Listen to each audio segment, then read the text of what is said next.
en 2020 était diffusée la 4e saison de Mariés au premier regard. À l'époque, les téléspectateurs suivaient notamment l'aventure de Mélodie, alors compatible à 74% avec Adrien, un conseiller financier.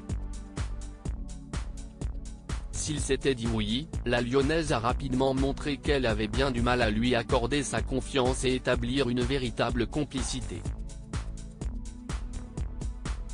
Sans grande surprise donc, lors du bilan face aux experts de l'émission, Estelle Dossin et Pascal de Souter, le couple avait partagé sa décision de divorcer. L'expérience n'aura donc pas été concluante pour Mélodie mais, 4 mois après le tournage, elle annonçait pourtant avoir trouvé l'amour.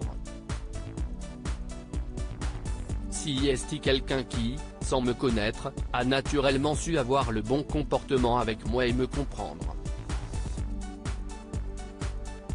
Je me suis surprise à m'ouvrir assez rapidement à lui. Les conseils de Pascal de Souter m'ont beaucoup aidé pour en arriver là, avait-elle déclaré à Télévision Mag à ce moment-là. Si l'on ne sait pas vraiment si Mélodie file toujours le parfait amour avec cette personne, les choses ont en tout cas pris une tournure plus que positive pour elle puisqu'en 2022, elle a accueilli son premier enfant dans la discrétion. Même si le résultat n'a pas été au rendez-vous, l'accompagnement de Pascal de Souter, psychologue et sexologue, m'a été très bénéfique pendant et après l'aventure. J'ai appris à lâcher prise, à m'ouvrir plus facilement envers la gent masculine et, grâce à cela, entre autres, je suis aujourd'hui une femme et une maman comblée, a-t-elle confié à nos confrères lors d'une nouvelle interview. Ces derniers précisent que Mélodie a donné naissance à une petite fille, prénommée Aglaé en décembre dernier. Je ne regrette pas ma participation à l'émission. Rappelons qu'en 2020, lors de sa participation à Mariés au premier regard, Mélodie avait beaucoup fait parler en dénonçant notamment à plusieurs reprises le montage de l'émission.